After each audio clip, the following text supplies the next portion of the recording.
반갑습니다. 반갑습니다. 네, 반갑습니다. 반갑습니다. 예. 벌써 보니까 뒤에서 보니까 졸려고 이렇게 잠을 자야겠다 마음 먹고 있는 하품하는 우리 친구들이 보여요. 여러분들 좀 허리를 세워보세요.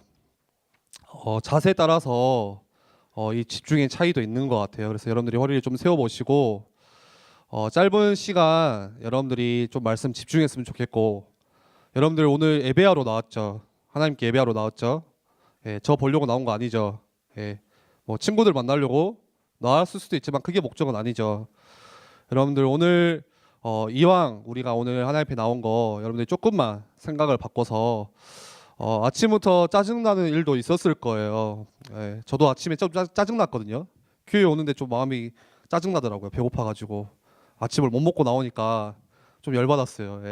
그리고 어떤 친구들은 좀 자고 싶은데 또 엄마가 또 한바탕 해가지고 또 이렇게 나온 친구들도 있을 건데, 여러분들이 조금 억울하게 하루를 시작했더라도 오늘 여러분들이 내가 예배하러 나왔지, 오늘 하나님 말씀 들으러 나왔지, 조금 생각을 올바르게 바꾸고 말씀에 집중했으면 좋겠습니다.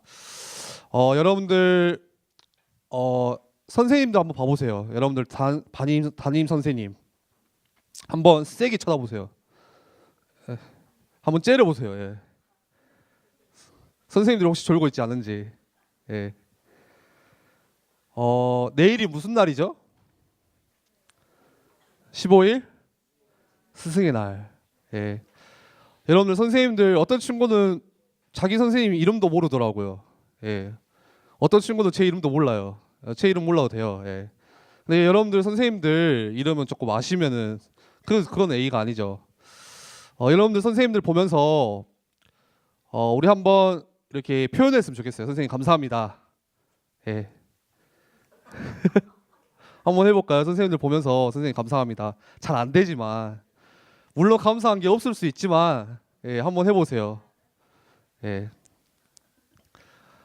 이렇게 우리는 표현이 약해요. 저도 잘 안 되는 게 표현이에요.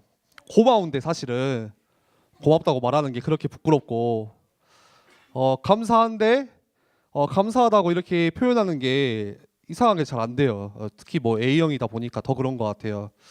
근데 여러분들, 저는 그렇게 생각해요. 여러분들 옆에 있는 선생님들이 너무 큰 자산이에요. 여러분들한테 지금은 그냥 어쩌다가 교회 오니까 만남일 거라고 생각할 수 있지만, 여러분들을 위해서 기도해 주시는 선생님들 너무 큰 믿음, 그 축복이에요.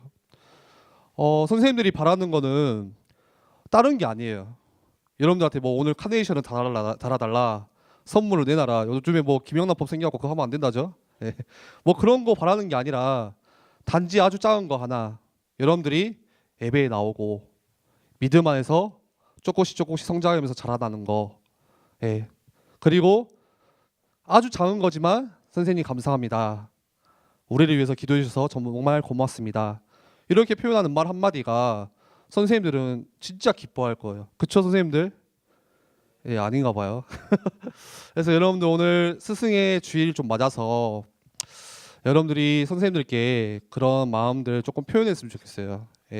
우리가 큰 거는 못 해주지만 선생님이 우리를 위해서 기도해 주신 거, 저는 진짜 우리 교사들이, 우리 선생님들이 나를 위해서 기도한다는 거, 그거를 봤거든요.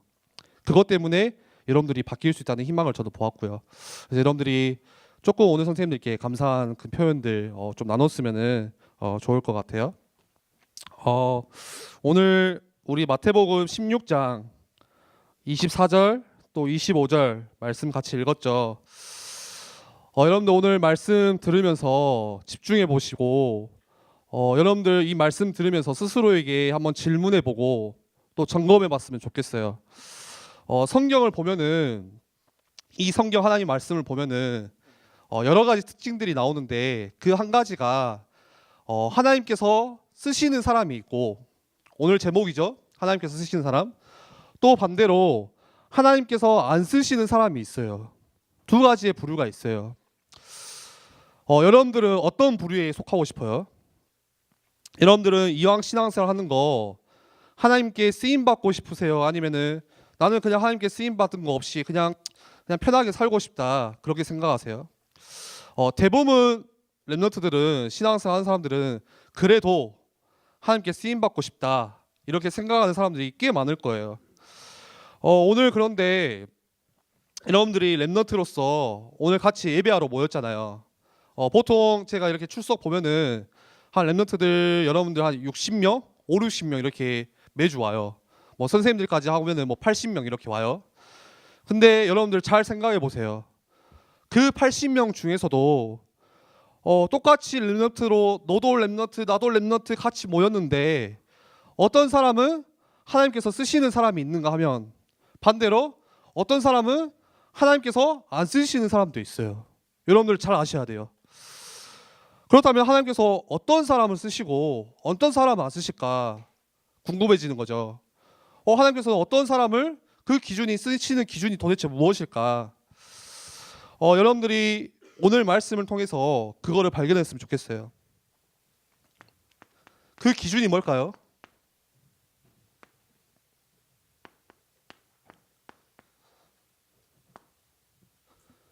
제자와 무리예요. 제자가 있고 반대로 무리가 있어요. 제자는 쉽게 말하면은 소수겠죠. 작은 수겠죠. 무리는 말 그대로 무리예요. 성경을 보면은 하나님께서 제자를 쓰시고 반대로 무리는 그냥 무리인 거예요. 똑같이 모였는데도 오늘 똑같이 우리가 예배하러 왔는데도 우리 교회뿐만이 아니라 다른 교회 여러 많은 교회에서도 오늘 예배하러 왔겠죠. 많은 사람들이. 근데 그 중에서도 제자가 있고 반대로 무리가 있어요. 지금 랩런트 대회 등록 중이죠. 아직 등록 안 한 친구들 빨리 등록하시고 벌써 한 7,000명 이렇게 등록이 이루어졌어요. 엄청 빨리 지금 막 하고 있거든요.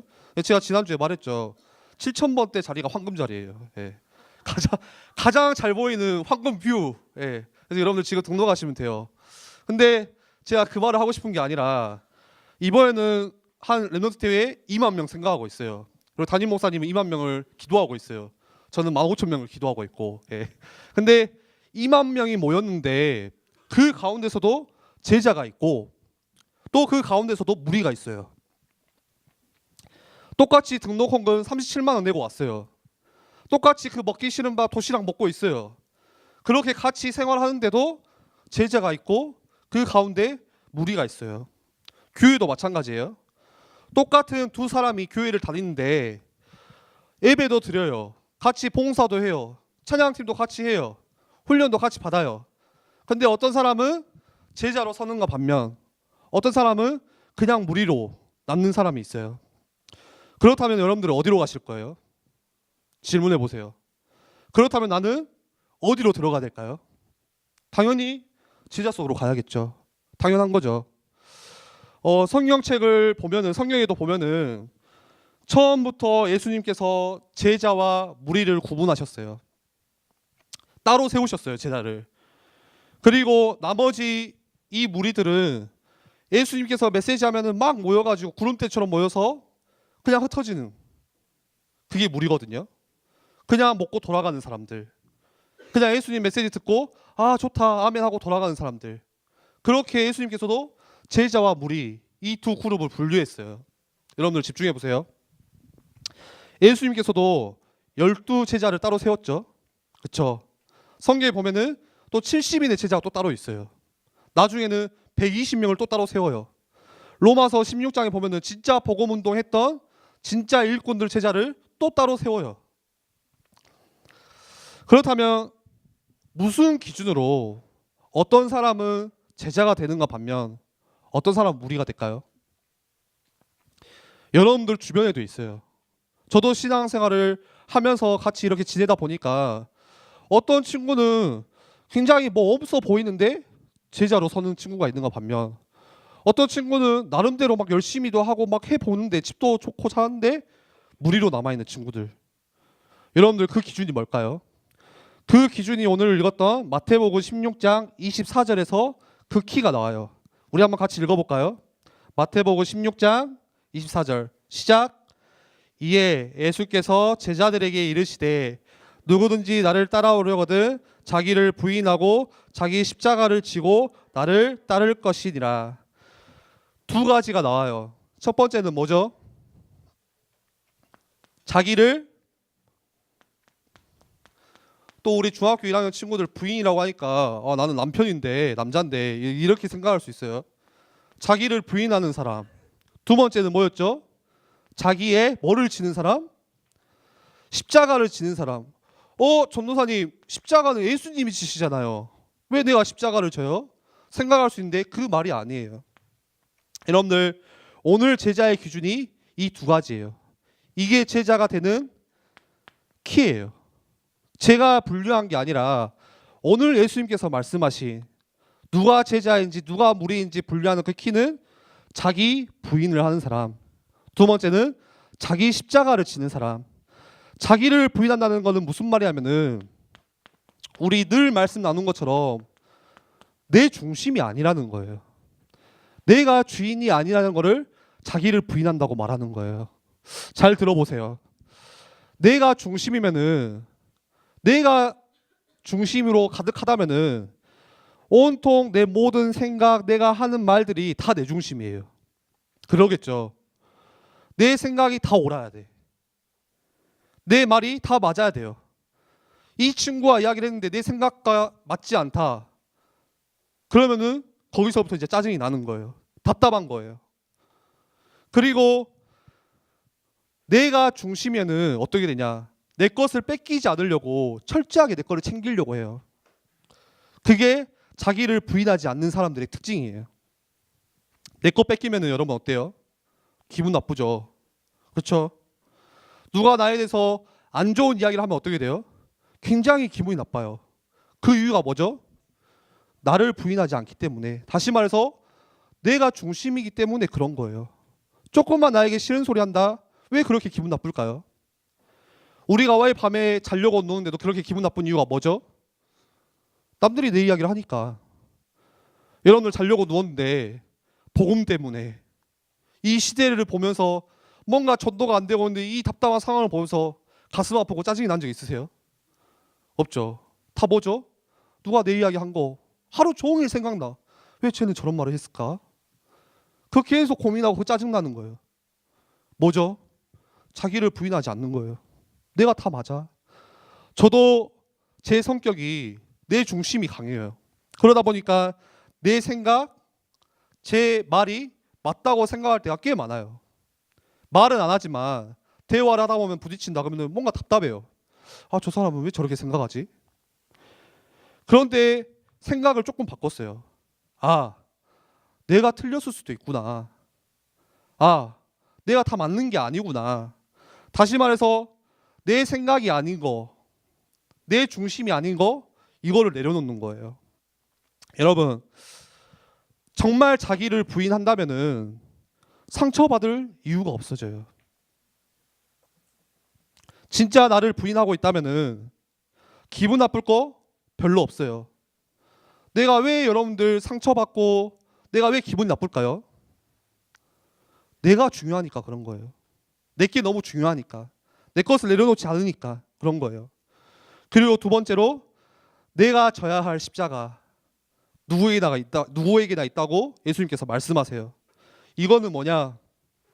쉽게 설명하면은 내 상황 또 내 환경을 이야기해요. 예를 들어서 어떤 경우에는 이럴 수도 있어요. 내 지금 상황이 내가 뭔가 동생들을 챙겨야 되는 상황이다. 내 동생들을 뭔가 내가 케어해야 되고 되는 상황이다. 그게 다시 말해서 내가 지고 갈 십자가가 되는 거예요. 어떤 경우는 내가 부모를 이해하고 돕고 살아야 하는 경우도 있어요. 그것도 마찬가지로 하나님께서 내게 준 십자가예요. 누구에게나 하나님께서 주시는 십자가가 있어요. 우리 권사님들은 보통 이렇게 말하잖아요. 저 남편이 내 십자가. 예. 골고다 언덕 막 이러잖아요. 예. 저 자녀가 내 십자가. 치고 갈 십자가 누구에게나 있어요. 하나님께서 다 주셨어요.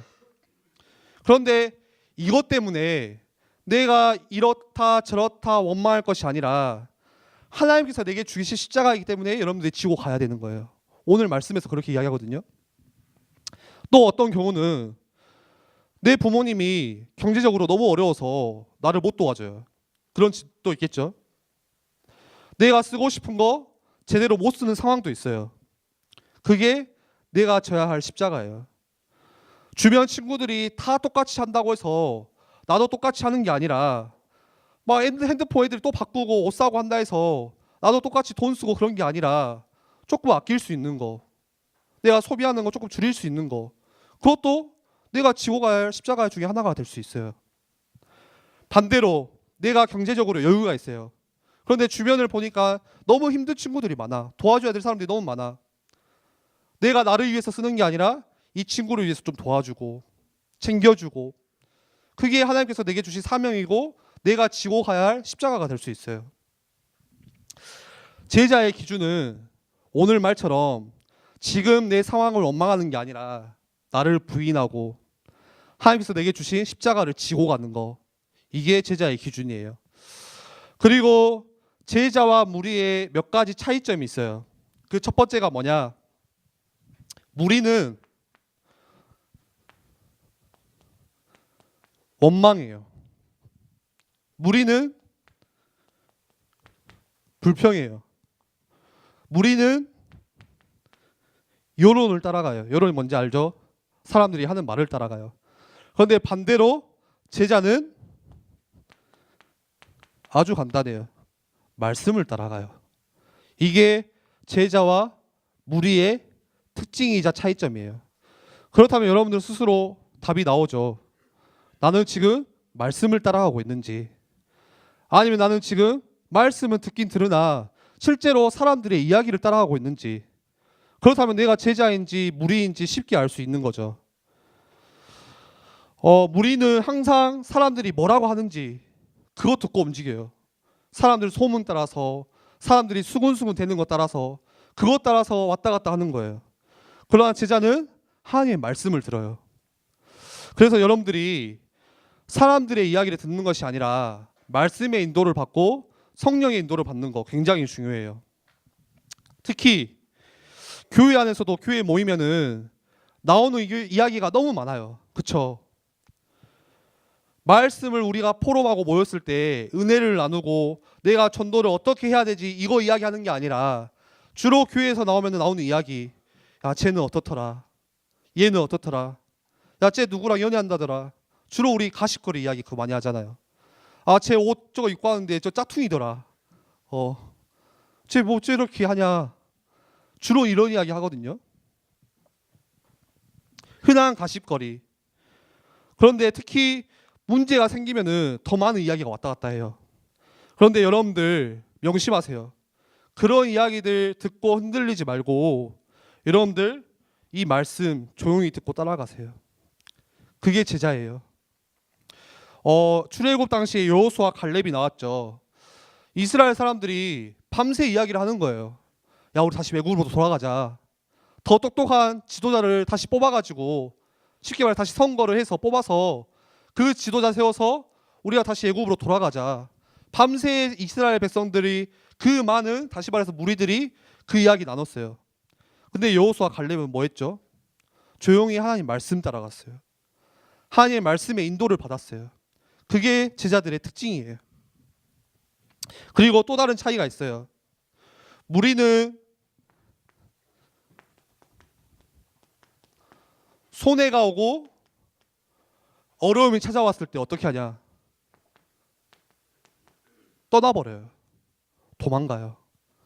그런데 제자는 반대로 내게 지금 손해가 왔다, 나에게 어려움이 왔다 했을 때 더 큰 헌신을 회복해요. 이게 제자와 무리의 차이점이에요. 제자는 어려움이 왔을 때 본격적으로 더 헌신해요. 큰 어려움 속에서 더 하나님께 엎드려서 헌신해요. 그런데 무리는 늘 이익과 손해를 따져요. 이게 나한테 이익이 되는지, 혹시 저게 나한테 손해가 되진 않는지, 그거 따지면서 신앙생활을 하는 게 무리예요. 여러분들 교회 신앙생활 하면서 잘 생각해 보세요. 나는 지금 신앙생활 어떻게 하고 있는지. 그러나 제자들은 반대로 이 복음 때문에 헌신할 수 있어요. 이 복음 때문에 더 큰 가치가 있기 때문에 손해도 볼 수 있어요. 때로는 포기도 할 수 있어요. 여러분들 오늘 말씀이 조금 무겁게 들리시죠? 나는 뭐 제자 전혀 감이 안 오는데.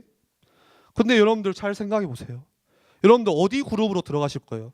한 번뿐이 여러분들의 인생 속에서, 한 번뿐이 여러분들의 신앙 속에서 어디 그룹으로 들어가실 거예요? 무리는 사람들의 말을 따라가요. 나한테 이익이 온다 하면 우르르 가요. 나한테 손해가 온다 다 떠나가요. 그런데 제자는 그게 아니에요. 나에게 더 큰 복음, 이 가치가 있기 때문에 헌신할 수 있어요. 포기할 수도 있어요. 손해볼 수도 있어요. 내 거를 내려놓을 수도 있는 게 제자의 특징이에요. 어제 제가 어떤 랩런트랑 잠깐 이야기를 했어요. 랩런트가 이제 묻더라고요. 세례를 받는데 세례 받으면 뭐가 달라져요? 저한테 물어봐요. 순간 제가 당황했어요. 나 세례 받고 달라진 거 없는데. 신학원 가는데 신학원 수료증 받아서 뭐예요? 저 신학원 수료증 지금 먼지 쌓여가지고 저기 다 박혀 있거든요. 네. 어디 뭐 자격증으로 쓸 수 있는 수료증도 아니에요. 그렇잖아요. 뭐 세상에서 회사 가는데 신학원 몇 학기 졸업, 선교사업소 졸업 갖다 내보세요. 이게 뭐냐고 그러겠죠. 네. 훈련 가라고 하는데 훈련 가면 뭐가 달라져요? 제가 그랬어요. 달라지는 거 없다. 달라지는 거 없다. 달라질 것 같으면은 다 왔겠지. 그게 무리죠. 내가 예수님 믿고 복음 받아서 복을 받을 것 같다. 쉽게 말해서 세상에 복을 받을 것 같다. 돈을 더 많이 벌 것 같다. 내가 복음 듣고 예수님 믿었더니 내가 진짜 막 성적도 올라가고 우리 집도 뭔가 회복되어지고 그럴 것 같다. 그러면 사람들이 어떻게 했어요? 다 모이겠죠. 우르르 모이겠죠. 그게 무리의 특징이에요. 그런데 제자는 여러분들 우리가 예배하는 이유는 그게 아닌 거죠. 내가 뭔가를 얻기 위해서 왔다면은 교회에 올 이유가 사실 없어요. 내가 뭔가 나한테 이익을 얻기 위해서 내가 훈련을 갔다면은 훈련 안 가도 돼요. 그 관점이 아니에요, 여러분들. 여러분들 오늘 제자와 무리의 차이점 잘 이해를 했으면 좋겠어요. 예전에 그 원로 목사님, 그 박이서 목사님 계시잖아요. 저도 어제 좀 충격이었던 게 박이서 목사님을 모르는 친구들도 있더라고요. 쉽게 설명을 드리면은 여러분들 2부 예배 드리고 나올 때 그 문에서 늘 악수해 주시는 우리 목사님 계시죠. 그 이제 우리 원로 목사님이거든요. 근데 예전에 제가 그 원로 목사님에 관해서 잠깐 이야기를 사모님께 들은 적이 있어요. 근데 이제 목사님이 원래 다른 일을 하시다가 나중에 좀 늦게 하나님을 만났어요. 그리고 은혜를 받아가지고 거의 뭐 40 가까이 돼서 그때 이제 신학을 하고, 그러니까 사람들이 이제 어이가 없었겠죠. 왜 잘하고 있는 사업 그만두고 갑자기 신학을 한다고 하는지 다 내팽겨두고 이제 목회의 길로 들어서신 거예요. 그러니까 늦게 신학을 하고 목회를 시작하다 보니까 주변에서 무시하고 손가락질하고 때로는 핍박하기도 하고 그런 경우가 꽤 많았대요. 근데 그때마다 목사님이 하신 게 그 손가락질하는 사람 찾아가서 나 그거 아니다 해명하시지 않았대요. 그거 아니다 설명하고 이렇게 이해하고 그런 일을 전혀 안 하셨다는 거예요. 오죽했으면은 주변에 가까이 있는 장모님이나 가족들이 답답했대요. 저기 아닌데 그냥 가서 말 한마디 하면 되는데 충분히 풀릴 수 있는 일이 많은데 왜 굳이 그거를 해명도 안 하고 풀리지도 않고 그냥 저렇게 가만히 계실까? 쉽게 말해서 왜 저렇게 답답하실까? 그렇게 생각을 했다는 거예요. 근데 나중에 보니까 원로 목사님이 하신 게 뭐냐? 조용히 혼자 교회 강대상에 엎드려서 기도하신 거, 예. 눈물로 하나님께 엎드린 거, 하나님께 부르짖은 거, 하나님께 내 사정을 아뢰고 기도한 거. 사람들은 그런 모습들 볼 때 어리석다고 하겠죠. 근데 그게 무리예요. 사람들은 저런 모습도 보면은 되게 연약하다 이렇게 생각할 수 있어요. 근데 그게 무리의 차이예요. 여러분들 복음 때문에 내가 손해 볼 수 있고, 복음 받는다고 해서 내 집이 잘 사냐, 내가 갑자기 뭔가 회복되어지냐, 그게 아니에요. 하나님이 주신 복음은 그런 게 아니에요. 내가 그런데 이 복음 때문에 포기할 수 있고, 오늘 말씀처럼 나를 조금 부인할 수 있고, 나에게 주신 하나님의 사명 십자가를 질 수 있다면은 그게 제자인 거죠. 마가복음 10장 29절에 마지막에 이거 읽어드리고 제가 마칠게요. 예수께서 이르시되 나와 복음을 위하여 집이나 형제나 자매나 어머니나 아버지나 자식이나 전토를 벌인 자는 현세에 있어 집과 형제와 자매와 어머니와 자식과 전토를 100배나 받되 박해를 겸하여 받고 내세에 영생을 받지 못할 자가 없느니라. 예수님께서 하신 말씀이에요. 나를 위해서, 이 복음을 위해서 집이나 형제나 자매를 버린 자는 하나님께서 축복하시게 된다는 거예요. 저는 어렸을 때 이 말씀 듣고 드디어 우리 엄마가 나도 버리고 우리 집도 버려버리고 그냥 다 버려볼란갑다 이제. 근데 그 말이 아닌 거죠. 이 복음이 너무 귀하니까, 나에게 주신 그 예수 그리스도의 이름이 너무 나에게 가치 있는 진리다 보니까 내가 포기할 수 있는 거예요. 내가 남을 이해할 수 있는 거예요. 여러분들 말씀을 정리할게요. 여러분들 뭐 때문에 주로 상처받으세요? 여러분들 무엇 때문에 주로 짜증이 나고 미움이 그렇게 많이 있으세요? 그게 뭐죠? 주로 남이 하는 이야기, 나에게 손해가 오면 그것 때문에 짜증나고, 내가 뭐 내 뜻대로 잘 안 되면 그것 때문에 열받고, 보통 다 그런 거잖아요. 여러분들 한 번만 생각을 바꿔보세요. 여러분들에게 주신 복음, 그 복음이 뭐죠? 나를 죽음에서 생명으로 옮기신 복음이잖아요. 내가 그 운명과 마귀의 그 종노를 하면서 죽을 수밖에 없는 나를 하나님께서 우리를 너무 사랑하셔서 예수 그리스도를 보내시고 죽으심으로 우리를 거기서 구원하셨어요. 그것보다 더 귀한 게 있을까요, 과연? 내가 살아났어요. 영원한 생명을 얻었어요. 그것보다 여러분들 더 귀한 가치가 있어요? 내가 그 가치를 알고 있다면은 이해할 수 있겠죠.